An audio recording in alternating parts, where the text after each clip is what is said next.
খুঁজে বের করতে হবে ইসলামিক ডক্টর কে আছেন যিনি শরীয়ত বোঝেন, মহিলা ডক্টর কারা আছেন, অ্যানেস্থেশিয়া মহিলা কারা আছে, বা আলট্রা করতে পারে মহিলা কারা আছে, খুঁজে বের করে মেডিকেল চেক আপ নিয়মিত করতে হবে। আর যুগের কথা বলছে, উটের পিঠে বোঝা চাপিয়ে দিয়েছে, এই বোঝায় উট চলতে পারছে না, নুয়ে পড়ছে। উমর রাদিয়াল্লাহু আনহুর হাতে একটা লাঠি ছিল, এই লাঠি দিয়ে সেই ব্যক্তিকে ডেকে তিনি দুটো মাইট দিলেন। দেওয়ার পরে ওই ব্যক্তি বলছে, বিআইয়ি যামবিন আমিরুল মুমিনিন, কোন পাপের কারণে আমাকে মারলেন হে আমিরুল মুমিনিন? তিনি বলছেন যে তুমি কি জানো না যে নবী সাল্লাল্লাহু আলাইহি ওয়াসাল্লাম পশু প্রাণীর অধিকার নিয়ে কথা বলেছেন? তোমার পিঠে যদি এই বোঝা চাপাতাম তুমি কি নিতে পারতে? তোমার কি এই পশু বা প্রাণীর প্রতি কোনো দয়া মনোভাব নাই? এর কোনো হক নাই তোমার কাছে? এত সূক্ষ্ম ছিল তার বিচার, এত সূক্ষ্ম ছিল। আপনারা জানেন না, মনে পড়ে না ওই ঘটনা যে মায়ের বাচ্চারা না খেয়ে শুয়ে আছে, কান্নাকাটি করছে। আমিরুল মুমিনিন ছদ্মবেশে রাত্রেবেলা ঘুরে বেড়াতেন। যখন দেখলেন যে শিশু কান্না করছে, জিজ্ঞাসা করলেন কেন কান্না করছে? বলছেন আল জু আমিরুল মুমিনিন, ক্ষুধার কারণে। হাদা ওয়াল্লাহি হাদা বাইনি ও বাইনা ওমর, আল্লাহর কসম করে বলছি এটা ওমর আর আমার মাঝখানের ব্যাপার। এই মহিলা বলছে। ওমর রাদিয়াল্লাহু আনহুর কলিজাটা কেঁপে উঠেছিল। তিনি বলেছেন আল ফারাজুন করিব, ফান্তাজিরি, অপেক্ষা করো হে আমার বোন, নিশ্চয়ই উদ্ধার নিকটেই। ফারাজুন করিব। তিনি ওখান থেকে চলে গেলেন মদিনায় হেঁটে হেঁটে। সেখানে গিয়ে নিজের পিঠে সে আটা বা ময়দা যেটা বলি আমরা, এগুলোর বস্তা উঠালেন, জব এই টাইপের উঠিয়ে নিজে হেঁটে হেঁটে এই বস্তা কাঁধে বহন করে মহিলার বাসা পর্যন্ত এসে নিজ হাতে তাকে রান্না বান্না করিয়ে বাচ্চাদেরকে খাইয়ে দিলেন। তারপর আল্লাহর কাছে ইস্তেগফার করছেন। এই সময় তার পাশে একজন সাহাবী ছিলেন, তার নাম ছিল আসলাম রাদিয়াল্লাহু আনহু। তিনি বলেছিলেন, আনা আহমিরু ইয়া আমিরুল মুমিনিন, হে আমিরুল মুমিনিন, আমাকে দিন, আমি বোঝাটা বহন করি। তখন উমর রাদিয়াল্লাহু আনহু যে কথাটা বলেছিলেন, এই একটা কথাই পুরো বিশ্বের পলিটিক্যাল সিস্টেম পরিবর্তন করার জন্য যথেষ্ট। এই একটা শব্দ, এই একটা কথা। সেটা কি? তিনি বলছেন, হাল তাহমিলু উজরি ইয়াউমাল কিয়ামা, তুমি আজকে আমার এই আটার বস্তা বহন করতে চাচ্ছ আসলাম, কালকে আমাদের মাঠে গিয়ে তুমি আমার পাপের বোঝা বহন করবে? হাল তাহমিলু উজরি ইয়াউমাল কিয়ামা, তুমি কি কিয়ামতের মাঠে আমার পাপের বোঝা বহন করবে, আমার দায়িত্ব বহন করবে? আমি যে আমিরুল মুমিনিন, আমাকে আল্লাহ পাক বিশাল দায়িত্ব দিয়েছেন, যখন হিসেব নেবেন তুমি কি আমার পাপের হিসেব দিবে? এই একটা সেন্টেন্স যদি প্রত্যেক পলিটিশিয়ানের কলিজার মধ্যে ঢুকে যেতে পারে, সোনার বাংলা ইসলামিক খেলাফত কায়েম হয়ে যাবে। সিস্টেম কোথায়? উমর রাদিয়াল্লাহু আনহু। আর এই বিশ্ব চলছে কিভাবে? এখন বেশি বললেও সমস্যা, বেশি বলাও যাবে না। আধ্যাত্মিকভাবে এই জন্যে আল্লাহর কাছে তওবা করে ফিরে আসার দাওয়াত তো দেওয়া যাবে নাকি? আল্লাহ রাব্বুল আলামিন যাকে যত বড় দায়িত্ব দিয়েছেন তার কাছে তত কঠিন হিসাব নেবে, এটা চূড়ান্ত। এই স্টেটমেন্ট আপনি পাল্টাতে পারবেন না। আল্লাহ পাক যাকে যত বড় দায়িত্ব দিয়েছেন তার কাছ থেকে তত বড় হিসাব নেবেন। যার দায়িত্ব যত কম তার হিসাব তত আসান। একটা হাদিসের মধ্যে আসছে, রাসূল সাল্লাল্লাহু আলাইহি ওয়াসাল্লাম একজন সাহাবী বলেছেন, এটা আসার হাদিস না, এটা আসার, সাহাবীদের একটা চিহ্ন, তাদের থেকে আসে। তারা বলছেন, যখন তোমরা দেখবে জুমার খুতবা হচ্ছে খুব লম্বা, অনেক লম্বা খুতবা হচ্ছে, নামাজ খুব সংক্ষিপ্ত, তখন বুঝবা ওই যুগটা হচ্ছে অজ্ঞদের যুগ। কিসের যুগ? কারণ অজ্ঞদেরকে বোঝাতে অনেক সময় লাগে। একটা বিষয়, সহজ বিষয় বোঝাতে অনেক সময় লাগবে, কারণ কিছুই বোঝে না তারা, প্রত্যেকটা বিষয় খুঁড়ে নিয়ে বোঝাতে হয়। আর যখন দেখবে যে জুমার খুতবা হচ্ছে সংক্ষিপ্ত, নামাজটা হচ্ছে লম্বা, বুঝবে এই যুগটা জ্ঞানী মানুষদের যুগ। কারণ জ্ঞানী মানুষদেরকে বেশি কথা বলতে হয় না, টাচ দিলে বুঝতে পারে কি বলতে যাচ্ছে তারা, কি ওয়াজ করতেছে সেটা বড় কথা না, কতক্ষণ ওয়াজ করছে এটা এখন বড় কথা হয়ে গেছে। তো এগুলো চলছে। এই মেজর ইস্যু যেটার সাথে পুরো বিশ্বের অর্থনীতি, রাজনীতি, সমরনীতি, ফাইন্যান্স, গ্যাসের দাম, তেলের দাম, ভোগ্যপণ্যের দাম, নিত্য প্রয়োজনীয় পণ্যের দাম, রেমিটেন্স, আপনার ডলার রিজার্ভ, মুদ্রাস্ফীতি সব জড়িত হয়ে আছে ইউক্রেন রাশিয়ার ইস্যুর সাথে। সব কিছু জড়িত এই ইস্যুর সাথে, কোনো আলাপ নাই। আচ্ছা ওটা বাদ দেন, আমাদের না ওটা। এখন টাটকা ইস্যু চলছে কোরআন পুড়িয়ে দেয়া, চলছে না? পশ্চিমারা কোরআন পুড়িয়ে দিচ্ছে। কোরআনের প্রতি এত ক্ষোভ কেন? কেন পোড়াচ্ছেন? এটা কি ওদের বাকস্বাধীনতা? এখন কি মানবতা বিরোধী অপরাধ হচ্ছে না? এটা সন্ত্রাসবাদ নয়? এটা কি নব্য সাদা চামড়ার নয়? এটা কি ব্লাসফেমি নয়? ধর্ম অবমাননা নয়? এই কাজটা যদি আমরা করতাম, আমরা যদি আল্লাহ না করুক, আমরা তো করবো না, কারণ আমরা এসবে যাই না। আমাদের মধ্যে কোনো মুসলিম ভাই আল্লাহ না করুক যদি অন্য কোনো ধর্মবন্ধু পোড়াতো, তাহলে আপনার কি মনে হয় অবস্থা এমন থাকতো? টুটি চিপে ধরতো, কলার চিপে ধরতো। তো এখন কিছু হয় না, এখন ব্লাসফেমি হয় না, মানবতার বিরোধী অপরাধ হয় না, এটা সন্ত্রাসবাদ না, এটা জঙ্গিবাদ না? তারা যে সারা বিশ্বে প্রত্যেক মুসলিম কান্ট্রিতে লক্ষ লক্ষ মুসলিম ভাই বোনদেরকে হত্যা করছে, এটা জঙ্গিবাদ না? এটা সন্ত্রাসবাদ না? ওরা তো ছেলে বিয়ে করে, ন্যাংটা হয়ে ঘোরাফেরা করে, উলঙ্গ হয়ে ঘোরাফেরা করে। ওদের সমাজে এক একটা মেয়ে বিয়ের আগে 10 বার করে সেক্স করে কমপক্ষে। এক একটা ছেলে বিয়ের আগে 10-20টা মেয়ের সাথে সাতভোগ করে। ওরা আমাদেরকে শেখায় এখন সভ্যতা কাকে বলে, ওরা আমাদেরকে শেখায় জ্ঞান কীভাবে শিক্ষা হবে, ওরা আমাদেরকে যে মতবাদ শেখায় আমরা সেটা কাটপেস্ট করে প্রয়োগ করি। সব কিছু ওদের থেকে আসতেছে আমাদের। আমরা আমাদের গায়রত, কোরআন এবং সুন্নাহ আদর্শ হারিয়ে ফেললাম, এতই দুর্বল হয়ে গেলাম। একটা সময় মুসলিমরা পুরো বিশ্বকে নেতৃত্ব দিত, মানে আমরা যদি বিশ্বের কোনো দেশকে বলতাম ওঠো, ওরা উঠতো, বসতো, বলতে বসো, বসতো। এই জায়গায় আমরা ছিলাম একদিন 2 দিন না, প্রায় 1200 বছর। কত বছর? 1200 বছর। এই জেনারেশন কি এই কথাটা জানে সত্যি? এই জেনারেশনের কত পার্সেন্ট মানুষ এটা জানে? কত পার্সেন্ট যুবক এটা জানে যে আমাদের শেকড় কোথায়? এই উপমহাদেশে ইসলাম কিভাবে এসেছে, ইউরোপে ইসলাম কিভাবে গেছে, ওরা কিভাবে ইসলাম বিদ্বেষী হলো, কয়টা ক্রুসেড হয়েছে, কয়টা ক্রুসেড তারা লঞ্চ করেছিল, কতবার তারা আমাদের উপর আক্রমণ করেছে, কেন তারা পুরো বিশ্ব জুড়ে মুসলিমদেরকে আজকে মেরে ফেলতে চায়, ডমিনেট করতে চায়, কেন চায়, উদ্দেশ্য কি ওদের? কেন কোরআন পড়িয়ে দিচ্ছে? এর সাথে কি শত্রুতা? আল্লাহ পাক কোরআনকে বলছেন যে ওয়ালাকাদ সাররাফনা ফি হাযাল কুরআন লিন-নাস মিন কুল্লি মাসাল, আমি এই কোরআনের মধ্যে মানব জাতির জন্য সমস্ত বিষয় বর্ণনা করেছে বলে সুবহানাল্লাহ। আল্লাহ পাক বলছেন ওয়া নাযালনা আলাইকাল কিতাব, হে নবী আমি তোমার প্রতি এমন কিতাব নাযিল করেছি তিবিয়ানান লিকুল্লি শাই, যে কিতাবটা প্রতিটা বিষয়কে ব্যাখ্যা করবে, হুদা ওয়া রাহমাতান, এটা হেদায়েত এবং এটা রহমত, ওয়া বুশরা লিল মুসলিমিন, মুসলিমদের জন্য এটা বুশরা, সুসংবাদ। তাই এত সুসংবাদের পরিপূর্ণ বইটাকে কেন পড়াচ্ছে তারা? কার প্রতি বিদ্বেষ? কেন কোরআনকে সহ্য করতে পারছে না? কারণ কোরআন ওদের সমকামিতার বিরুদ্ধে, কোরআন ওদের সুদের বিরুদ্ধে, কোরআন ওদের জুলুমের বিরুদ্ধে। কোরআন পৃথিবীর সমস্ত জুলুমের বিরুদ্ধে দাঁড়িয়ে যাবে। কোরআন পর্নোগ্রাফির বিরুদ্ধে, কোরআন এই জেনার বিরুদ্ধে, কোরআন ওদের সমস্ত নোংরামির বিরুদ্ধে। এই কারণেই কোরআনের সাথে এত শত্রুতা। ওরা সারা বিশ্ব জুড়ে চুরি আর ডাকাতি করছে, কোরআন তার বিরুদ্ধে। সারা বিশ্ব জুড়ে শিরক ছড়িয়ে দিচ্ছে, কোরআন তার বিরুদ্ধে। সারা বিশ্বের মতবাদ ছড়িয়ে দিচ্ছে যে আল্লাহর পুত্র আছে ঈসা আলাইহিস সালাম, নাউযুবিল্লাহ, কোরআন তার বিরুদ্ধে। তারা মুহাম্মদ সাল্লাল্লাহু আলাইহি ওয়াসাল্লাম এবং তার সুন্নতকে অস্বীকার করে, কোরআন তার পক্ষে। কোরআনে বলা হচ্ছে যে আল্লাহর জমিনে আল্লাহ পাকের দ্বীনটা প্রতিষ্ঠা করতে হবে, ওরা তার বিপক্ষে। এই সমস্ত কারণে ওরা কোরআনকে জ্বালিয়ে দিতে চায়। এখন কোরআনে কখনো বলা আছে নিরপরাধ কোনো মানুষকে হত্যা করতে হবে? এইরকম একটা কিতাবকে তারা কেন পড়াচ্ছে? এই শুনে কতগুলো ওয়াজ মাহফিল শুনেছেন, কয়টা প্রশ্ন শুনেছেন?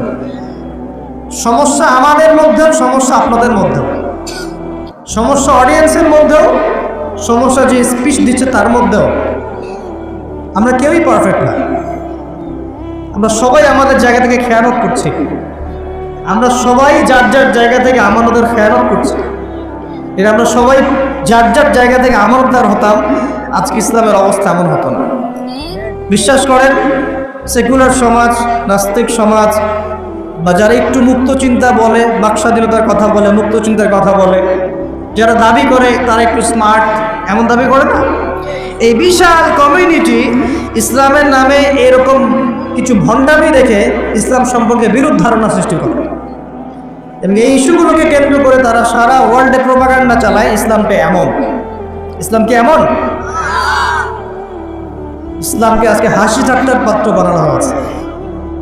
এগুলো দেখে কোনো মানুষ ভালো থাকতে পারে? আল্লাহ পাক তাকে নিয়েছেন, আলহামদুলিল্লাহ। ইনশাআল্লাহ তার সাথে আমাদের জান্নাতে দেখা হবে ইনশাআল্লাহ।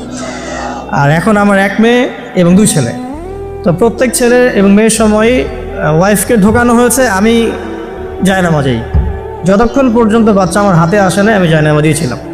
এবং আমি দেখেছি যে আল্লাহ যে আছেন, আল্লাহ যে মানুষের এত কাছে, আল্লাহ যে দোয়া কবুল করেন, শোনেন, মানে আমি হৃদয় থেকে উপলব্ধি করেছি। এই কথাগুলো তো বোঝানো যাবে না, এগুলো তো আমি কোনো দলিল বা প্রমাণ দিয়ে আপনাকে বোঝাতে পারবো না। এটা আপনি ফেস করলে না, ফিল করলে বুঝতে পারবেন। সেজদায় দোয়া করতে করতে চোখের পানি ফেলার সাথে সাথে দেখা যায় যে নার্স এসে বলেছে আমাকে যে আর কাঁদতে হবে না, এই যে মেয়ের কান্না শোনেন। এমন হয়েছে আমার সাথে। কারণ মানে স্ত্রীর যে প্রসব বেদনা, এটা দেখে কিন্তু স্বামী আসলে ঠিক থাকতে পারে না, তাদের প্রচণ্ড কষ্ট হয়। এবং এই কষ্টটা এই কারণেই হয়তো নবী সাল্লাল্লাহু আলাইহি ওয়াসাল্লাম বলেছেন, তোমার সবচেয়ে সেরা অধিকার পাওয়ার, মানে ভালো ব্যবহার পাওয়ার অধিকার রাখে তোমার মা, এরপর তোমার মা, তারপরেও তোমার মা, এরপর তোমার বাবা। তো মায়ের এই যন্ত্রণা শুধু মায়েরাই বুঝতে পারবে। তো আপনি যদি জান্নাত পেতে চান, মায়ের সেবা করেন, মায়ের খেদমত করেন, মাকে সন্তুষ্ট রাখেন, ইনশাল্লাহ জান্নাত পেয়ে যাবেন ইনশাআল্লাহ। আর এই যুগে কিন্তু মা বাবার সাথে দাস দাসীর মতো আচরণ করা হয় আর কি। তো খেয়াল রাখবেন এই বিষয়গুলো, মায়ের হকটা কখনো নষ্ট করেন না। আর তার মেয়েদের প্রতি একটাই আমার, মানে তাদের প্রতি আমার কনসেপ্ট অফ ভিউ হচ্ছে এরকম যে কঠিন হয়ে তাদের সাথে কোনো লাভ নাই। আসলে আদতে আলটিমেটলি কঠিন হয়ে কোনো লাভ নাই। দুই একদিন হয়তো ঝগড়াঝাটি হতে পারে, মনোমালিন্য হতে পারে, কিন্তু কঠিন হয়ে তাদেরকে লাইনে আনা খুব একটা যায়। নরম হয়ে বুঝিয়ে সুঝিয়েই ভালো ব্যবহার, ভালোবাসা, মহব্বত দিয়ে সম্ভব ওদের মন জয় করা, আদারওয়াইজ সম্ভব না। আসুন, এরপরে আজান হবে, তানিক হবে, 7ম দিনে গিয়ে আপনি আকিকা করবেন। যদি করতে না পারেন 14 দিনে, যদি তাও করতে না পারেন 21। এভাবে সুযোগ আছে আকিকা করার, তবে 7ম দিনে আকিকা করা সুন্নাহ। আকিকাটা কি? এটা হচ্ছে আপনার সন্তানের জানের বদলে একটা জানের উৎসর্গ। ছেলে হলে 2টো খাসি, মেয়ে হলে 1টা। কারণ কি, মেয়েদের রোগ প্রতিরোধ ক্ষমতা কিন্তু এমনিই বেশি, ছেলে বাচ্চার রোগ প্রতিরোধ ক্ষমতা কিন্তু কিছুটা কম। এখানে 2টো খাসি উৎসর্গ করা হচ্ছে আল্লাহর কাছে। এখানে মেয়েদেরকে ছোট করা হচ্ছে না। তসলিমা নাসরিন টাইপের মেয়ে থাকলে বলতে পারো যে হ্যাঁ ছোট করা হচ্ছে। তো আশা করবো যে আমাদের এখানে এমন কোনো মেয়ে নাই। এখন আকিকার পর কি মাথা মুন্ডন করা। মাথা মুন্ডন মানে একটা চুল থাকে, চুলটা কষ্ট দেয়, ডক্টরাই বলেন এই চুলটা কিন্তু বাচ্চাদেরকে কষ্ট দেয়। এই চুলটাকে কামিয়ে ফেলা। যদি মাথায় কোনো প্রবলেম থাকে, ডক্টর বলে না এখন করার দরকার নাই, সেটা আলাদা ইস্যুস, কিন্তু নর্মালি কামিয়ে ফেলা উচিত। এবং চুলের ওজন করতে হয়, এই চুলের ওজনের সমপরিমাণ রূপা আল্লাহর পথে সাদাকা করতে হয়, এটা সুন্নাহ। তো এটা করবেন। তারপরে আকিকা করলেন, আকিকা আপনি যেভাবে গোশত বন্টন করেন সেভাবে করবেন। বাচ্চা এখন জন্ম হয়েছে, আপনাদের নতুন অধ্যায় শুরু, এই প্যারেন্টিংস আপনার এখন শুরু হচ্ছে।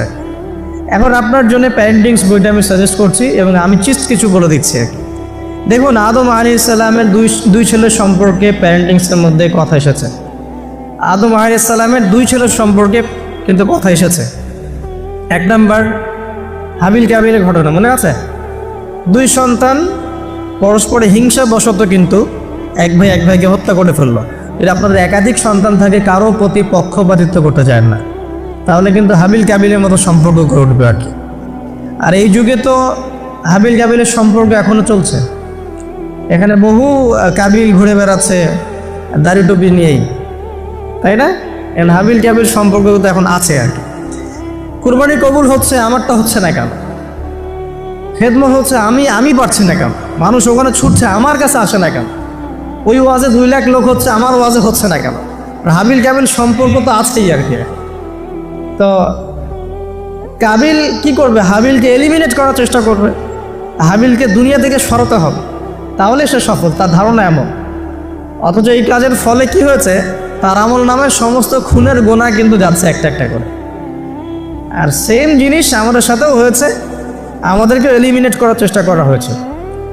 আলহামদুলিল্লাহ আল্লাহ রাব্বুল আলামিন সেটা করতে দেন নাই। আল্লাহ পাক সবসময় সত্যের সাথে থাকেন, অনেস্টির সাথে থাকেন। আল্লাহ পাক সবসময় নূর এবং মারিফতওয়ালা মানুষের সাথেই থাকেন।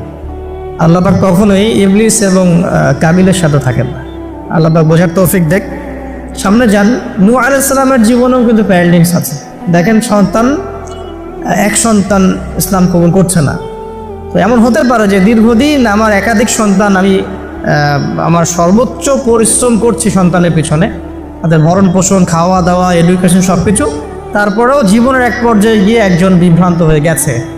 এটা হতে পারে, এটারও সুযোগ আছে, এতে আপনি দোষী হবেন না ইনশাআল্লাহ, কারণ আপনি আপনার চেষ্টাটা অব্যাহত রেখেছিলেন। তো একটা কথা বলতে ভুলে গেলাম, যে ওই যখন হাবিল কাবিলের কথা এসেছে তখন একটা কথা বলতে ভুলে গেছি, যে ওই ইউসুফ আলাইহিস সালামের কথা মনে আছে নিশ্চয়ই। ইউসুফ আলাইহিস সালামের বাবার কিন্তু 12 সন্তান। এই যে 11 সন্তান, 11 ভাই যে ইউসুফ আলাইহিস সালামের এগেনস্টে যে ষড়যন্ত্র করছে, কারণ কি? কারণ বাবা ইউসুফকে খুব বেশি ভালোবাসে, বাবা ইউসুফকে অনেক আদর করে, তার খুব খুব চমৎকার সুন্দর দেখতে। এমন হয় না যে একটা বাচ্চা খুব সুন্দর, বা আপনার বড় মেয়ে আপনি বেশি আদর করেন, একটু বেশি আদর করেন, হ্যাঁ। তো এই জায়গাটা কিন্তু সতর্ক থাকতে হবে, যে সন্তান একাধিক হয়ে গেলে আবার হিংসাত্মক মনোভাব গড়ে না ওঠে। এই জন্যে ছোটোবেলা থেকে শিক্ষা দিতে হবে যে সে তোমার বড় আপু, সে তোমার ভাই, হ্যাঁ। সবাইকে আপনার একটা ইনসাফ প্রতিষ্ঠা করতে হবে। কোরআনে অনেক দলিল আছে। আপনি ইব্রাহিম আলাইহিস সালামের ঘটনা দেখেন, যে তার সন্তানকে মানুষ করেছে তার মা হাজরা আলাইহিস সালাম। ইব্রাহিম আলাইহিস সালাম কিন্তু সেখানে রেখে চলে আসছেন, মানুষ করেছে কিন্তু তার মা। তো যে হাজরা আলাইহিস সালাম বলছেন যে ইয়া ইব্রাহিম, হে ইব্রাহিম, আপনি আমাদেরকে কেন এখানে রেখে যাচ্ছেন? তখন ইব্রাহিম আলাইহিস সালাম বলছেন যে আল্লাহর আদেশে। তখন হাজরা আলাইহিস সালাম বলছেন যে যদি আল্লাহর আদেশে আপনি আমাদেরকে এখানে রেখে যান জনমানব শূন্য বিরান একটা জায়গায়, তাহলে ইনশাআল্লাহ আল্লাহ আমাদেরকে ধ্বংস করবেন না। এই যে তাওয়াক্কুল আল্লাহর প্রতি, একদম তাওয়াক্কুল কারিনী মায়ের গর্ভ থেকে জন্ম নিয়েছে ইসমাইল আলাইহিস সালাম। ওই সন্তানকে যখন ইব্রাহিম আলাইহিস সালাম আরও কয়েক বছর পরে এসে বলছেন ইন্নী আরা ফিল মানামি আন্নী আযবাহুকা, আমি স্বপ্নে দেখেছি তোমাকে জবাই করছি, ফানজুর মাযা তারা, তোমার রায় কি আমাকে বলো। ওই সবরকারিনী মায়ের গর্ভ থেকে জন্ম নেয়া, তাওয়াক্কুল কারিনী মায়ের গর্ভ থেকে জন্ম নেওয়া সন্তান এবার বলছে ইয়া আবাতি, হে আমার বাবা, ইফআল মা তুমার, আপনি তাই করুন যা আপনাকে আদেশ করা হয়েছে। সাতাজিদুনি ইনশাআল্লাহ মিনাস সাবিরিন, আমাকে ইনশাআল্লাহ আপনি সবরকারী পাবেন। তো এখানে মায়ের রোলটা দেখেন, মা যেমন হবে সন্তান তেমন হতেই পারে, মা যেমন হয় সন্তান কিন্তু তেমনই হয়, স্বাভাবিক এটা। মা যদি সন্তানকে হৃদ্যতা ভালোবাসা দিয়ে বড় করে, সন্তান দেখবেন বড় হয়ে সবাইকে ভালোবাসে। মা যদি সন্তানকে কনফিডেন্স দেয় যে বাবা তুমি পারবে, জীবনে অনেক কিছু করতে পারবে, তোমার মধ্যে এই প্রতিভা আছে, ইনশাল্লাহ তুমি পারবে, সন্তান বুস্ট আপ পিছন থেকে পারবে ইনশাআল্লাহ। মা যদি সন্তানকে ত্যাগ করে, দুধ পান না করায়, ফ্যামিলিস্টদের মতো দুধ পান না করিয়ে এই যে আপনার বেবি সিটারদের কাছে মানুষ করায় আর কি, হ্যাঁ, ডে কেয়ার সেন্টারে মানুষ করায়, দেখবেন সন্তান ছোটোবেলা থেকে একটা হতাশা, হীনমন্যতা, নিঃসঙ্গতায় ভোগে। এখন এলিট সোসাইটির মধ্যে এই সমস্যাটা আছে, নিঃসঙ্গতায় ভোগে তারা। কিন্তু মা যদি সন্তানকে দেখা যায় খুব শাসন করে, বেশি প্রহার করে, সন্তান কঠোর হয়ে যাবে, মনটাকে শক্ত হয়ে যাবে। তো পিতা মাতার সন্তানের প্রতি অ্যাটিটিউডটা একটা বড় ফ্যাক্টর। সন্তান বড় হয়ে কি হবে? হিটলারের জীবনী পড়ে দেখেন, সে বলছে আমার পিতা আমাকে খুবই মাইর মারতো আর কি, খুবই পিটাইতো। তো বড় হয়েও শিখছে আর কি যে পিটাইলেই কাজ হয়, যদি কিছু করতে হবে তো পিটাইলেই কাজ করতে হবে। এরপরে সে যে পিটানো শুরু করছে সবাইকে, মনে হয় কিছু কিছু ক্ষেত্রে অবশ্য কাজ হয়েছেও, হ্যাঁ, আমরা মনে করি কিছু ক্ষেত্রে কাজ অবশ্য হয়েছে। তো আসলে সবসময় ওয়াজ নসিহত করে কাজ হয় না, মাঝে মাঝে মায়ের দরকার আছে। তো ওই মায়ের পাওয়ার যখন আমাদের কাছে আসবে আমরাও মারব ইনশাআল্লাহ। এখন সবর করতেছি আর কি, এখন শুনতেছি আর কি। আচ্ছা, এবার আসেন সামনে। এই যে সন্তান জন্ম নিল ইসমাইল আলাইহিস সালাম হাজরা আলাইহিস সালামের গর্ভ থেকে, মা যেমন হলো সন্তান তেমন হলো কিন্তু। আর এই যে মায়ের আত্মত্যাগ দেখেন, সাফা মারওয়া সাই করা যে ঘটনা, জামজাম কূপের যে ঘটনা, এই ছেলে কুরবানির যে ঘটনা, এই ঘটনাগুলো আল্লাহর কাছে এত বেশি পছন্দ হয়েছে, দেখেন কিয়ামত পর্যন্ত হজ ওমরায় আপনি এগুলো কিন্তু করছেন, হজে করছেন। অথচ এটা কিন্তু ইব্রাহিম আলাইহিস সালামের যুগের ঘটনা, আমরা কিয়ামত পর্যন্ত এই ঘটনাগুলো ফলো করছি। আর এমন কোনো ধর্ম নাই যে ধর্মে ইব্রাহিম আলাইহিস সালামকে গালি দেওয়া হচ্ছে। জিউসরা ইব্রাহিম আলাইহিস সালামকে সম্মান করে, জানেন? খ্রিস্টান যারা তারা ইব্রাহিম আলাইহিস সালামকে সম্মান করে, তারা কিন্তু এই পরিবারটাকে সবাই সম্মান করছে। তো এখানে একটা প্যান্ডেক্স আপনার নসিহত আছে। পাশাপাশি আপনি সামনে যাবেন, লুকমান আলাইহিস সালামের ঘটনা পাবেন। সন্তানকে কাছে বসিয়ে তিনি বলছেন, হে আমার সন্তান, আল্লাহর সাথে কাউকে শরীক করো না, লা তুশরিক বিল্লাহি ইন্না শিরকা লাযুলমুন আযীম ওয়া ওয়াসাইনা আল ইনসানা বিওয়ালিদাইহি হুসনা। মানুষের সাথে ভালো আচরণ করো, তোমার পিতামাতার সাথে ভালো আচরণ করো। তোমার পিতামাতা যদি তোমাকে শিরিক করতে বলে তখন তাদের ফালা তুতিউহুমা, তাদের আনুগত্য করো না। আল্লাহ তিনি আরও শেখাচ্ছেন যে ছোট্ট কোনো বিষয় তুমি আল্লাহ থেকে লুকাতে পারবে না, আল্লাহ সব সামনে নিয়ে আসবেন।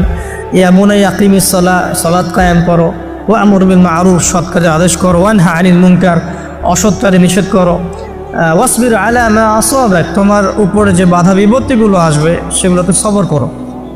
উচ্চ স্বরে চিৎকার চেঁচামেচি করো না, কারণ গাধার স্বর উচ্চ স্বর হয়, চেঁচামেচি করে। এরকম প্রায় এখানে 10টা থেকে 15টা নসিহত আপনি পাবেন। চিস্ট করে বলে দিলাম যে লুকমান আলাইহিস সালাম তার সন্তানকে যা শিক্ষা দিয়েছেন এটা প্যারেন্টিংসের জন্য যথেষ্ট। আর আপনি সন্তানকে শিক্ষা দিবেন শিরকের শিক্ষা, আপনি আল্লাহকে চিনতে শেখাবেন, রাসূলকে চিনতে শেখাবেন, কোরআনের সাথে সম্পর্ক করে দিবেন, হ্যাঁ 5 ওয়াক্ত নামাজে অভ্যস্ত করবেন, পাবন্দি করবেন, ইসলামিক পরিবেশ বাসায় বজায় রাখবেন, তালিম হবে, ইসলামিক কালচার রাখবেন। যদি বাচ্চা বিনোদন পছন্দ করে ইসলামিক বিনোদন দিবেন, তাকে সময় দিবেন, তার সাথে কথা বলবেন, তার সাথে গল্প করবেন। তো এখন দেখেন কোরআনে এমন অনেক কিছুই আছে। লুকমান আলাইহিস সালামের কথাই বলেন, আপনি ইব্রাহিম আলাইহিস সালামের কথাই বলেন, আদম আলাইহিস সালাম, নূহ আলাইহিস সালাম থেকে শুরু করে প্রত্যেক নবী রসুলের জীবনেই দেখবেন আপনি প্যারেন্টিংসের একটা খোরাক পাবেন। ইভেন আমাদের নবী মুহাম্মদ সাল্লাল্লাহু আলাইহি ওয়াসাল্লামের ক্ষেত্রে দেখেন, পড়ে দেখেন এর নিচের মধ্যে এরকম আগুন আছে। এগুলো দেখার পরেও কোনো ইমানদার মানুষ ভালো থাকতে পারে? টাটকা ইস্যু ছিল এই যে একটা বৈশ্বিক সংকট, যুদ্ধ চলছে সারা বিশ্বে, তার উপর করোনার একটা প্রভাব চলে গেছে। আরেকটা আছে এই যে কোরআন ইস্যু চলছে এখন।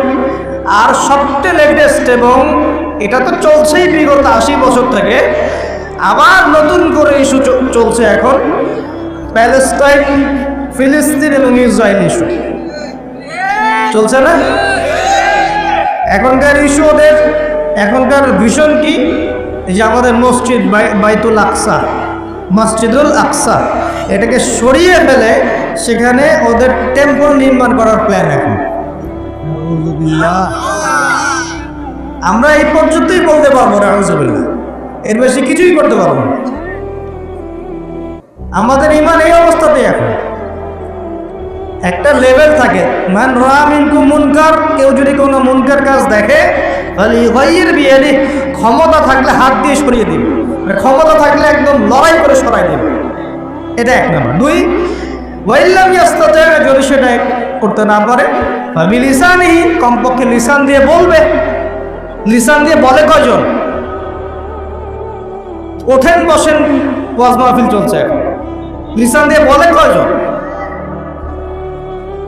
কয়জন হকপন্থী উলামায়ে কেরাম এই পুরো ওয়ার্ল্ড অ্যাফেয়ার্সের বড় বড় ইস্যুগুলোকে নিয়ে বীরদর্পে কথা বলছে বাংলার মাটিতে? কিন্তু দেখতে হবে তো, আপনাকে খেয়াল করতে হবে তো বিষয়গুলো। ওয়াজ মাহফিল কি আল্লাহর আমানত না? এই দ্বীনের আমানত না? এটা কি মুসলিমদের পক্ষে কথা বলবে না বিপক্ষে কথা বলবে? ইসলামকে রিপ্রেজেন্ট করবে কি না? তাহলে ওই ইস্যুটা কি বড় ইস্যু নয়? শেষ জামানার হাদিসগুলো পড়ে দেখেন, শেষ জামানার সবচেয়ে ইম্পর্টেন্ট জায়গা হচ্ছে এই জেরুজালেম থেকেই শেষ জামানার সবচেয়ে বড় বড় ঘটনাগুলো ঘটবে। ওইখানেই দেখবেন লড়াই হচ্ছে, দাজ্জালকে মেরেও ফেলা হবে ওইখানে। ওই জায়গাগুলোতেই ঈসা আলাইহিস সালাম আসবেন, ওখানে ইমাম মাহদী, সবই ওখানে। শেষ জামানার বড় বড় ক্যারেক্টার সব ওখানে, সবই ওখানে। এমনকি যে বাহিনীর কথা বলা হয়েছে শেষ জামানায়, একটা বাহিনী, আল্লাহর সেনাবাহিনী লড়তে লড়তে লড়তে লড়তে ওই জেরুজালেম পর্যন্ত চলে যাবে। পৃথিবীর কোনো শক্তি ওদেরকে দমন করতে পারবে। এটাও হাদিস আসছে। এমনকি এমন হাদিস আসছে যে তোমরা ইহুদদের সাথে যুদ্ধ করবে, নবীজি বলেছেন। এমনকি কোনো যদি ওদের কোনো যোদ্ধা যদি এই পাথরের বা গাছের পিছনে গিয়ে লুকায়, এই গাছ এবং পাথর কথা বলা শুরু করবে। যে কোনো আলেমকে জিজ্ঞাসা করে হাদিসটা বলে দিবে। গাছ এবং পাথর কথা বলা শুরু করবে, ইয়া মুসলিম, হে মুসলিম, হে মুসলিম সৈন্য, আমার পিছনে একজন লুকিয়ে আছে, আসো ওকে হত্যা করে যাও। গাছ এবং পাথর কথা বলবে। গাছ পাথর কেন কথা বলবে? কারণ আল্লাহ পাকের জড়বস্তু দীর্ঘদিন ধরে এদের জুলুম দেখতে দেখতে অতিষ্ঠ হয়ে যাবে। ওয়ার্ল্ডের যে বড় বড় ইস্যু, তার মধ্যে এটা একটা ইস্যু ছিল, এখন চলছে। এখন ওরা কি বলেছে জানেন? ওদের গভর্নমেন্ট কি বলেছে? তার আগে বলি, ওই জায়গাটা কি মুসলিমদের না অমুসলিমদের? ওই জায়গাটা কাদের? উমর রাদিয়াল্লাহু আনহু ওই জায়গা বিজয় করেন নাই? সালাউদ্দিন আইয়ুবী রাহিমাহুল্লাহ বিজয় করেন নাই? ওই জায়গায় মুসলিমরা প্রায় 1200-1300 বছর থেকে ছিল না? ওইখানে আমাদের বাড়িঘর থেকে মুসলিমদেরকে দূর দূর করে তাড়িয়ে দেওয়া হচ্ছে কেন? আর কারা তাড়িয়ে দিচ্ছে? কাদের ক্ষমতায়? এই বিষয়গুলো নিয়ে ভাবতে হবে না? পড়াশোনা করতে হবে না? প্রথম বিশ্বযুদ্ধের আগ পর্যন্ত ওই জায়গাটা আমাদেরই ছিল। প্রথম বিশ্বযুদ্ধ হয়েছে 1914 থেকে 18 সালের মধ্যে। 1914 থেকে 18, এই যে এখন চলছে কত, 2023, এই যে 100 বছর হয়ে গেল। এই প্রথম বিশ্বযুদ্ধের সময় ব্রিটেন, নাম শোনেন না? ব্রিটিশরা এই যে আমাদের সাবকন্টিনেন্টে 200 বছর শাসন করেছিল। ইতিহাস পড়েন নাই? ইতিহাস পড়বেন কি? এখন তো ওই নীল বিদ্রোহের ইতিহাস নাই, হাজী শরীয়তুল্লাহর নামই নাই, তিতুমিরের নামও নাই, ফরাইজি আন্দোলনের নামই নাই। ইতিহাস পড়বে কি আমাদের বাচ্চারা? নিজে একা একা ফিতনা থেকে বেঁচে থাকা যাবে না। ফিতনা থেকে বেঁচে থাকা যাবে না, দলিল কোরআনেই আছে। ওয়াত্তাকু ফিতনা, ওয়াত্তাকু ফিতনাতান লা তুসিবান্নাল্লাযীনা যালামু মিনকুম খাসসা। আল্লাহ বলছেন তোমরা সেই ফিতনা থেকে বেঁচে থাকো। আল্লাহর কথা শোনেন। আল্লাহ পাক বলছেন তোমরা সেই ফিতনা থেকে বেঁচে থাকো, যে ফিতনা শুধু জালেমদের উপর খাস করে আসবে না, মানে সবার উপরেই আসবে। বলেন তো, সুদের ফিতনা সবার উপরে আসে নাই? আসে নাই?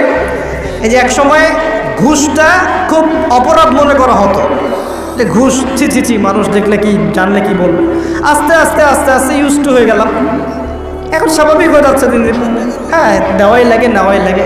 এখন ফতোয়া জিজ্ঞাসা করতেছে যে আমার যোগ্যতা ছিল, আমার যোগ্যতা ছিল, আর এক ভাইয়ের যোগ্যতা ছিল না। তো এখন যদি আমি আমার যোগ্যতা বলে চাকরিটা পাওয়ার জন্য একটু ঘুষ দেই, জায়েজ হবে কি না?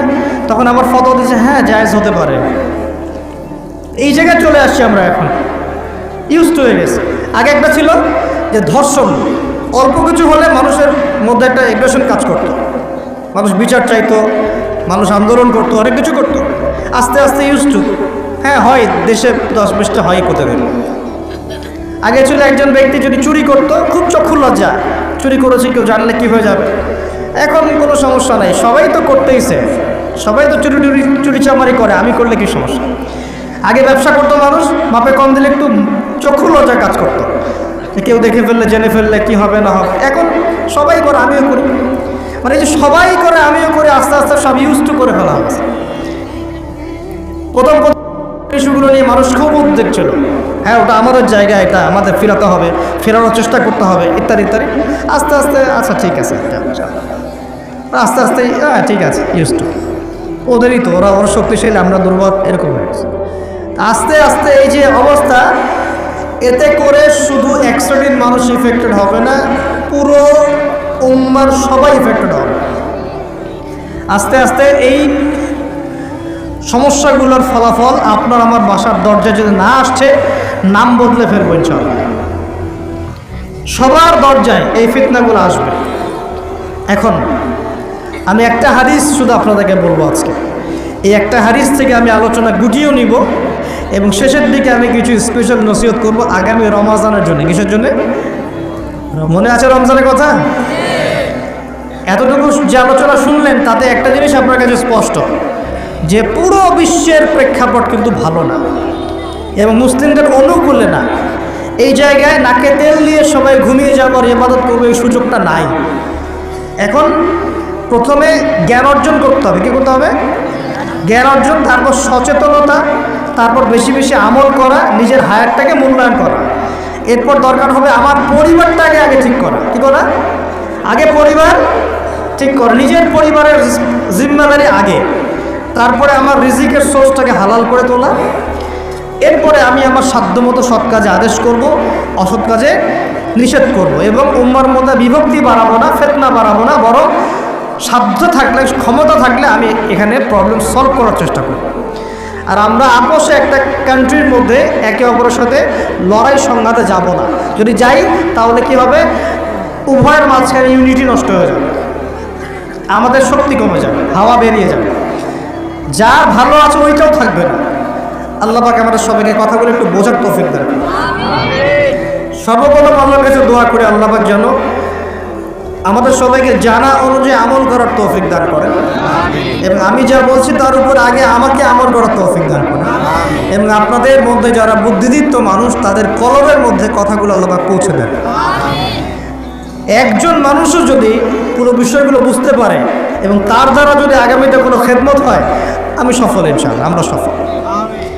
আমরা প্রত্যেকটা জায়গায় যদি একটা করে দিনের মার্কাজ প্রতিষ্ঠান গড়ে তুলি, প্রত্যেক জেলায় যদি একটা করেও এমন আলেম তৈরি হয়, একজন করেও, যে কোরআন সুন্নাহর জ্ঞানকে দিয়ে ওয়ার্ল্ডকে চ্যালেঞ্জ করতে পারে, আমরা সফল ইনশাআল্লাহ। এটাই যথেষ্ট। একজন। ইমাম বুখারী রাহিমাহুল্লাহ এর ওস্তাদ বলতেন যে আমার এই দার্সের মধ্যে যদি এমন একজন ব্যক্তি বের হয় যে নবীর হাদিসগুলোকে মানে সহি জয়ীফ জাল এগুলোকে বাছাই করে সহিগুলোকে আলাদা করে ফেলবে, হ্যাঁ, আমার আজকের দার্স সফল। ইমাম বুখারী রাহিমাহুল্লাহর কলবে কলিজায় এই কথাটা এত দাগ কেটেছিল যে তিনি পরবর্তীতে সেই ছাত্র হয়ে দেখিয়েছেন। একজনই যথেষ্ট। ভালো নেতা একজন যথেষ্ট, তাই না? উমর রাদিয়াল্লাহু আনহু কয়জন ছিলেন? একজন না দুজন? আবু বকর কয়জন হয়েছে?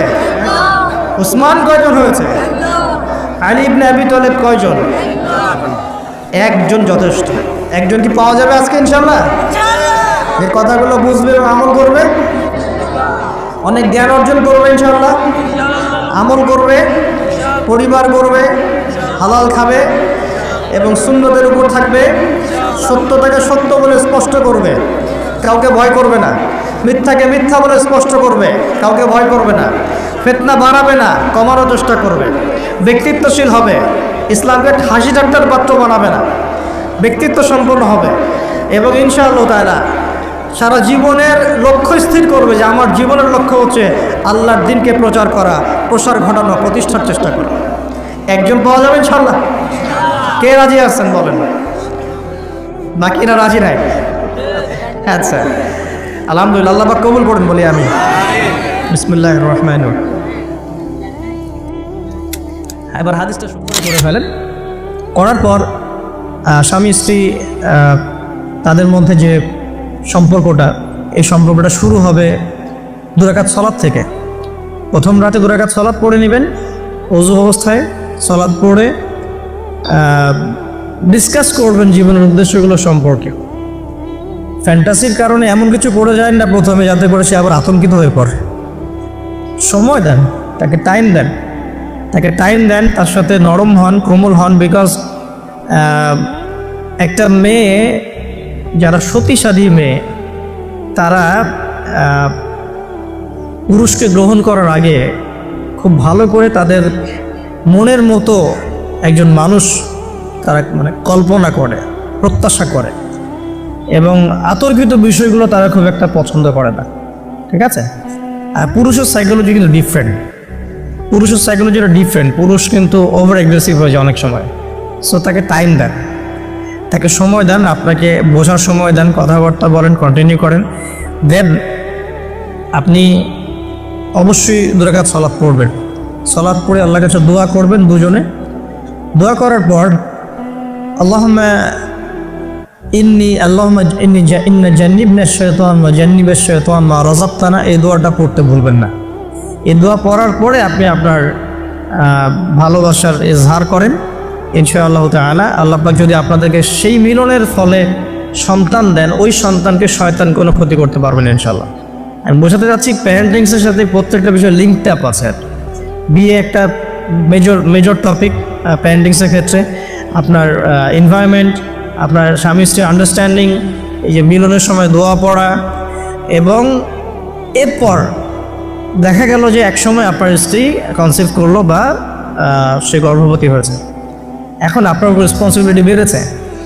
যতদিন সে সন্তানটাকে ধারণ করে রাখবে, এই সময়টুকুর মধ্যে তাকে কোনো প্রকার হারাম কাজে লিপ্ত করতে দেয়া যাবে না। দেখা যায় সন্তান যারা জন্ম দিচ্ছেন মায়েরা, এই 9 মাস তারা হিন্দি মুভিজ দেখেন, সিরিয়ালস দেখেন, তারপরে অহেতুক গীবত করেন, গল্পগুজব করেন, অহেতুক সময় নষ্ট করেন, হয়তো স্মার্টফোনের যুগ, সারাদিন ফেসবুকিং, ইউটিউবিং, টিকটক, ইনস্টাগ্রাম নিয়ে পড়ে থাকেন।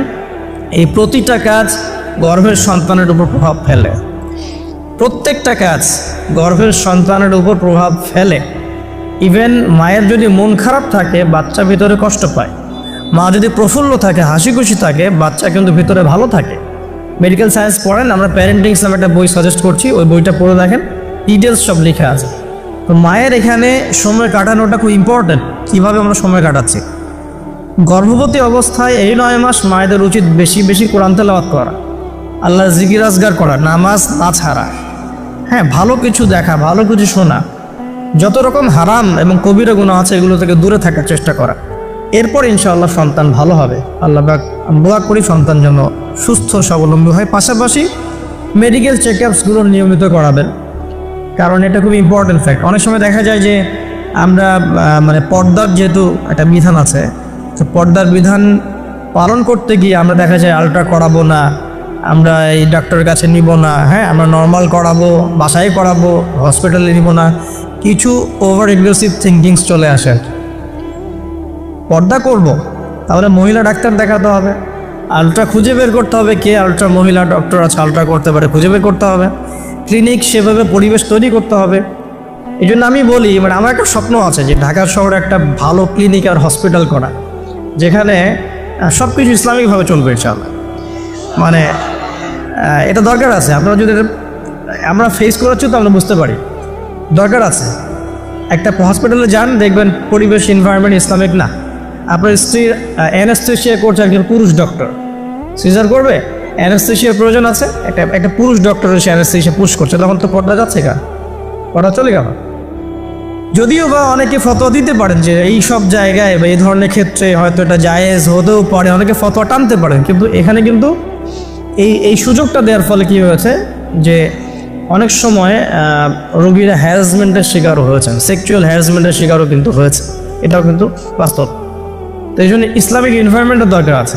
খুঁজে বের করতে হবে ইসলামিক ডক্টর কে আছেন, যিনি শরীয়ত বোঝেন, মহিলা ডক্টর কারা আছেন, অ্যানেস্থেশিয়া মহিলা কারা আছে বা আলট্রা করতে পারে মহিলা কারা আছে, খুঁজে বের করে মেডিকেল চেক আপ নিয়মিত করতে হবে। আর নর্মাল ডেলিভারি ইসলামের বিধান ঠিকই, ইসলাম এভাবেই চলেছে, সিজার এসেছে অনেক পরে, এবং এই ব্যাপারে শেষ জামানার হাদিসও আছে, আমি একটা লেকচারে বলেছিলাম। তবে কিছু কিছু ক্ষেত্রে সিজারের প্রয়োজন হতে পারে, ডক্টররা ভালো বুঝতে পারবেন। তবে এখানে দেখা যায় সাইকোলজিক্যালি অনেক সময় ডক্টররা কি করেন, রোগীদের সাথে একটু সাইকোলজিক্যাল টর্চার শুরু করেন আর কি, ভয় দেখানোর একটা প্রবণতা দেখা যায়। পরে আমরা বলি আচ্ছা ঠিক আছে করে ফেলেন। তো এখানে একটা বিজনেস জড়িত আছে, আপনারা খুব ভালো করেই জানেন এখানে একটা বিজনেস জড়িত আছে। আর যখন একটা মায়ের একটা সিজার হয়ে যায়, পরবর্তী বাচ্চাগুলো কিন্তু নর্মাল হওয়া খুব ডিফিকাল্ট, এবং তার সারা জীবন একটা হ্যাসেল তাকে পোহাতে হয়। যাদের হয়েছে তারা জানে। তো আর নর্মাল হলে আপনি যে আমাদের আগে দাদি নানি দেখবেন 11টা বাচ্চা, আমার নানির 11টা বাচ্চা, 12টা বাচ্চা আমার নানির, আর এক নানির আমার 11টা বাচ্চা, সব নর্মাল, কোনো সমস্যা হয়নি। তারা কিন্তু ফ্রেশ খাবার খেতেন, ভালো এনভায়রনমেন্টে থাকতেন, কায়িক পরিশ্রম করতেন, তারা ফিজিক্যালি স্ট্রং ছিলেন। এখনকার মেয়েরা এমন নয়, ফিজিক্যাল স্ট্রাকচার দুর্বল, কায়িক পরিশ্রম কম, ফুড হ্যাবিট ভালো না, ঠিক আছে, ফুড হ্যাবিটটা টোটালি অনইসলামিক, ঘুমের ঠিক নাই, খাবার ঠিক নাই, হ্যাঁ এক্সারসাইজ নাই, অনেক কিছুই নাই, দেখবেন তারা ফিজিক্যালি উইক, মেন্টালি উইক, তখন দেখা যাচ্ছে সিজারের প্রয়োজন হয়, নর্মাল ডেলিভারি করতে পারে না। এই জায়গায় ডিফার করবে আমাদের ক্ষেত্রে। আমরা চেষ্টা করব যে আমাদের মানে পরিবারকে ভালো খাবার খাওয়াতে, ভালো রুটিনে চলতে এবং ভালো মেডিকেল চেক আপ করাতে, যাতে করে নর্মালি হয়। দেখবেন বাইরের বিশ্বের কান্ট্রিগুলোর মধ্যে কিন্তু খুবই কম সিজার হয়, খুব কম। কানাডায় দেখেন, আমেরিকায় দেখেন, ব্রিটেনে দেখেন, জার্মানিতে দেখেন, ফ্রান্সে দেখেন, খুবই কম সিজার হয়। যদি জটিলতা খুব বেশি দেখা যায় তখন তারা সিজার করতে চায়, এর আগে কিন্তু করতে চায় না। তাদের প্রযুক্তি অনেক ভালো, অনেক প্রযুক্তি আছে। So আমরা কেন এই জায়গায় মানে এভাবে একটা জুলুমের শিকার হচ্ছে, এটা আমাদের ভাবা উচিত। এবং আমার মনে হয় যে ইসলামিক এনভায়রনমেন্টের এই যে আপনার মেডিকেল সেক্টরগুলো গড়ে তোলা উচিত। এখানে যাদের সামর্থ্য আছে তাদের এইসব প্রজেক্টে হাত দিয়ে যেতে পারে। আল্লাহ পাক আমাদেরকে তৌফিক দেখ ঘোরা। তো এরপর যখন সন্তান হয়ে যাবে, প্রথম কি কাজ? প্রথম কাজই দেখবে সন্তান হওয়ার পরেই তাকে নিয়ে হই উল্লাহ শুরু হয়। হ্যাঁ, টানা হেঁচড়া, এটা ওইটা, কি বলবো, অপারেশন থিয়েটারে হয়তো কথাবার্তাগুলো হয়, এই কথাগুলো সন্তানের কানে প্রবেশ করে। অথচ সুন্নাহ হচ্ছে সন্তান হয়ে গেলে তাকে নিয়ে আল্লাহর কাছে দোয়া করা। দোয়া করার পর তার কানে আল্লাহু আকবার, আল্লাহু আকবার, আশহাদু আল্লা ইলাহা ইল্লাল্লাহ, আমরা যে আযান দিই আশহাদু আন্না মুহাম্মাদুর রাসূলুল্লাহ, এটা কানের মধ্যে শোনানো। এটা একটা সুন্নাহ, গুরুত্বপূর্ণ সুন্নাহ। তারপর তাকে তাহনিক করা উচিত। তাহনিক তো আমরা উঠেই গেছে সমাজ থেকে, তাহনিক আবার কি জিনিস? ডক্টররা তাহনিক শুনলে আটকে উঠবে। তাহনিক হচ্ছে যে কোনো আলেম, কোনো বুজুর্গ, যিনি পরহেজগার, আল্লাহওয়ালা, মারেফতওয়ালা মানুষ, তিনি খেজুর বা কোনো মিষ্টি জাতীয় মধু, খেজুর, এই টাইপের কিছু একটু চিবিয়ে বাচ্চার জিহ্বার মধ্যে একটু খালি লাগিয়ে দিবে, এটা তাহনিক সুন্নাহ। তো এখন মুখে তো জর্দার, পান আর সিগারেট, তো এই মুখ দিয়ে তো তাহনিক হবে না, হবে? আল্লাহওয়ালা সত্যিকারের মানুষ খুঁজে বের করতে হবে। যাই হোক, যদি আপনি না পারেন, খুঁজে না পান, আপনি আপনার সন্তানের তাহনিক করেন, যথেষ্ট। আপনি দোয়া করেন, 2 রাকাত নামাজ পড়ে আল্লাহ শুকরিয়া আদায় করেন। আমি নিজের জীবনের ঘটনা থেকে বলছি আর কি। আমার ইন টোটাল 4 সন্তান। 1 সন্তান আল্লাহ নিয়েছেন, 1 সন্তান আল্লাহর কাছে আছেন, জন্মের পরেই আল্লাহ পাক তাকে নিয়েছেন, আলহামদুলিল্লাহ। ইনশাআল্লাহ তার সাথে আমাদের জান্নাতে দেখা হবে ইনশাআল্লাহ। আর এখন আমার 1 মেয়ে এবং 2 ছেলে। তো প্রত্যেক ছেলে এবং মেয়ের সময়ই ওয়াইফকে ঢোকানো হয়েছে আমি জায়নামাজেই। যতক্ষণ পর্যন্ত বাচ্চা আমার হাতে আসে না, আমি জায়নামাজেই ছিলাম। এবং আমি দেখেছি যে আল্লাহ যে আছেন, আল্লাহ যে মানুষের এত কাছে, আল্লাহ যে দোয়া কবুল করেন, শোনেন, মানে আমি হৃদয় থেকে উপলব্ধি করেছি। এই কথাগুলো তো বোঝানো যাবে না, এগুলো তো আমি কোনো দলিল বা প্রমাণ দিয়ে আপনাকে বোঝাতে পারবো না। এটা আপনি ফেস করলে না, ফিল করলে বুঝতে পারবেন। সেজদায় দোয়া করতে করতে চোখের পানি ফেলার সাথে সাথে দেখা যায় যে নার্স এসে বলেছে আমাকে যে আর কাঁদতে হবে না, এই যে মেয়ের কান্না শোনেন। এমন হয়েছে আমার সাথে। কারণ মানে স্ত্রীর যে প্রসব বেদনা, এটা দেখে কিন্তু স্বামী আসলে ঠিক থাকতে পারে না, তাতে প্রচণ্ড কষ্ট হয়। এবং এই কষ্টটা এই কারণেই হয়তো নবী সাল্লাল্লাহু আলাইহি ওয়াসাল্লাম বলেছেন, তোমার সবচেয়ে সেরা অধিকার পাওয়ার, মানে ভালো ব্যবহার পাওয়ার অধিকার রাখে তোমার মা। সারা জীবনের লক্ষ্য স্থির করবে যে আমার জীবনের লক্ষ্য হচ্ছে আল্লাহর দ্বীনকে প্রচার করা, প্রসার ঘটানো, প্রতিষ্ঠার চেষ্টা করা। একজন পাওয়া যাবে ইনশাআল্লাহ? কে রাজি আছেন বলেন? বাকিরা রাজি নাই? আচ্ছা, আলহামদুলিল্লাহ, আল্লাহ পাক কবুল করুন বলি আমি। বিসমিল্লাহির রহমানির রহিম। এবার হাদিসটা শোনেন। নবী সাল্লাল্লাহু আলাইহি ওয়াসাল্লাম বলেছেন, বলেন সাল্লাল্লাহু আলাইহি ওয়াসাল্লাম। নবী সাল্লাল্লাহু আলাইহি ওয়াসাল্লাম বলেছেন, সাবআতুন, 7 শ্রেণীর মানুষ আছে। কয় শ্রেণী? আমার সাথে একটু মনোযোগ দেন, এটা আমাদের লেকচারের মূল জায়গা। 7 শ্রেণীর মানুষ আছে। কত শ্রেণী? সাবআতুন ইউজিল্লুহুমুল্লাহু তাআলা ফি জিল্লিহি, আল্লাহ পাক এই 7 শ্রেণীকে আল্লাহর ছায়ায় ছায়া দিবেন, মানে আল্লাহ পাকের আরশের ছায়ায় ছায়া দিবেন। ইয়াউমা লা জিল্লা ইল্লা জিল্লুহ, যেদিন এই ছায়া ছাড়া অন্য কোনো ছায়া থাকবে না। বলেন সুবহানাল্লাহ। কত শ্রেণী? আমি জানি হাদিসটা আপনারা আগেও শুনেছেন, তা আজকে নতুনভাবে শেখেন। কয় শ্রেণী? 7 শ্রেণী। কোথায় ছায়া পাবে? আরশের ছায়া। ওই দিন অন্য কোনো ছায়া থাকবে না। এই ছায়া ছায়া পাবে মানে সে কি জান্নাতি না জাহান্নামী? তার কোনো টেনশন হবে? মানে হিসাব নিকাশের টেনশন, কোনো ভয় কোনো কেয়ামতের বিভীষিকা কিচ্ছু নাই, একদম সুকুন, ইতমিনান, একদম নিরাপদ। আচ্ছা, 1 নাম্বার, আগে সিরিয়াল ওয়াইজ বলি, তারপর আপনাকে বোঝাচ্ছি। 1 নাম্বার হচ্ছেন ইমামুল আদিল। কি নাম? ইমামুল আদিল, মানে ন্যায়পরায়ণ শাসক। ন্যায়পরায়ণ শাসক, রাষ্ট্রের শাসক হতে পারে, সমাজের হতে পারে, পরিবারেরও হতে পারে। যেখানে যে দায়িত্বশীল তাকেই তার দায়িত্বশীল বলা হয়। আচ্ছা, 1 নাম্বার ইমামুল আদিল। 2 নাম্বার ওয়াশাবুন, এই যে তুমি যুবক, ওয়াশাবুন যুবক, নাশআ ফি ইবাদাতিল্লাহি তাআলা, যে আল্লাহ পাকের ইবাদতে তার যৌবন বিলিয়ে দিয়েছে। কে সেটা, যুবক না বৃদ্ধ? কি করেছে? আল্লাহর ইবাদতে জীবন যৌবনটাকে বিলিয়ে দিয়েছে। বিলিয়ে দেওয়ার মানে কি? বিলিয়ে দেওয়ার মানে কি পার্ট টাইম মুসলিম হও না ফুল টাইম মুসলিম হও? ফুল টাইম মুসলিম। আচ্ছা, সে কি কোরআন হাদিসের অংশ মানবে না পুরোটা মানবে? আলহামদুলিল্লাহ। 3 নাম্বার রজুলুন, এমন ব্যক্তি, কলবুহু, যার কলব, কলব মানে কি? অন্তর, মুআল্লাকুন ফিল মসজিদ, মসজিদের সাথে অন্তর কি থাকে? ঝুলে থাকে। এটা কি সত্যি সত্যি কলিজা ঝুলে থাকে না টান? কি বোঝানো হচ্ছে? মসজিদের সাথে কি টান? ওই যে মোবাইল ফোনের সাথে যেমন হয়েছে আর কি, এখন ওইটাই হচ্ছে না মোবাইলের সাথে। এখন রজুলুন কলবুহু মুআল্লাকুন বিল মোবাইল, এখন হয়েছে এরকম যে এমন ব্যক্তি যার অন্তর কি হয়? মোবাইলের সাথে ঝুলে থাকে, থাকে না? সবার, আমার সহ সবার ফোন সার্চ করলে দেখা যাবে যে আমরা লাস্ট হতে 1 ঘন্টা 2 ঘন্টা আগে লাস্ট টাইম আমরা হোয়াটসঅ্যাপ চেক করেছি, ফেসবুক চেক করেছি, আমরা ইউটিউব চেক করেছি। কিন্তু যদি আমল নামা দেখা হয়, দেখা যাবে লাস্ট 1 মাসেও কোরআন চেক করে নাই, লাস্ট 2 মাসেও হাদিসের একটা বই খুলে দেখে না। আল্লাহ পাক আমাদেরকে বোঝার তৌফিক দান করুন, এইরকম খারাপ বদভ্যাস থেকে বেরিয়ে আসার তৌফিক দান করুন। এখানে 3 নাম্বার, সেই ব্যক্তি যার কলব কোথায় ঝুলে থাকে? মসজিদে, মানে মসজিদের সাথে টান, জামাতে নামাজ পড়ার ব্যাপারে আগ্রহ থাকে। 4 রজুলান, 2 ব্যক্তি। কয় ব্যক্তি? রজুলানি তাহাব্বানি ফিল্লাহ ইজতামা আলাইহি ওয়া তাফাররাকা আলাইহি, 2 ব্যক্তি যারা আল্লাহর জন্য পরস্পরকে ভালোবাসে, একত্রিত হয় আল্লাহর জন্যে, বিচ্ছেদ হয় কার জন্যে? আল্লাহর জন্য।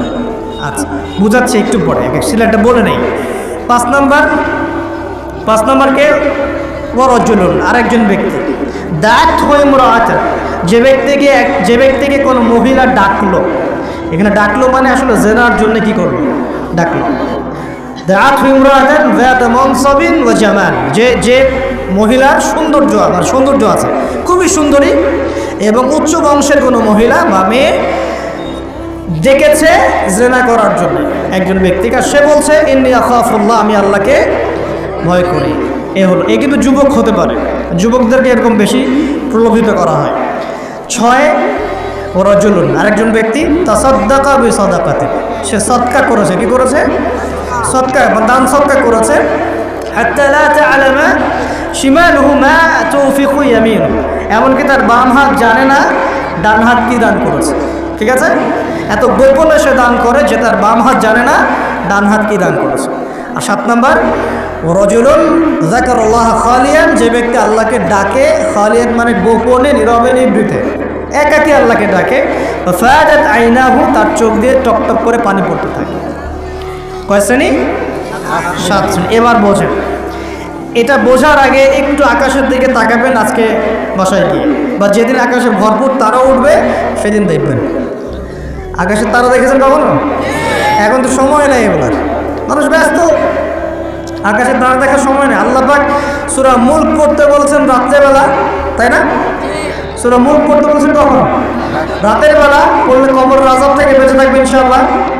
আর ওই সূরাতেই দেখবেন প্রথম পৃষ্ঠাতেই আছে এই মহাকাশ তারকার কথা।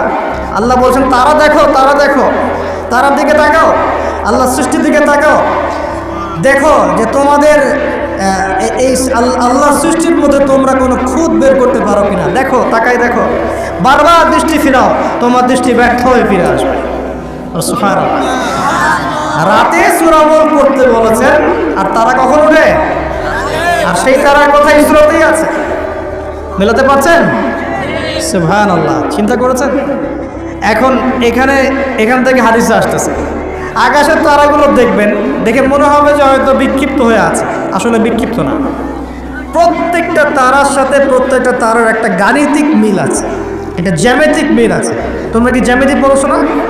ত্রিকোণমিতি, পরিমিতি এগুলো পড়ছো না?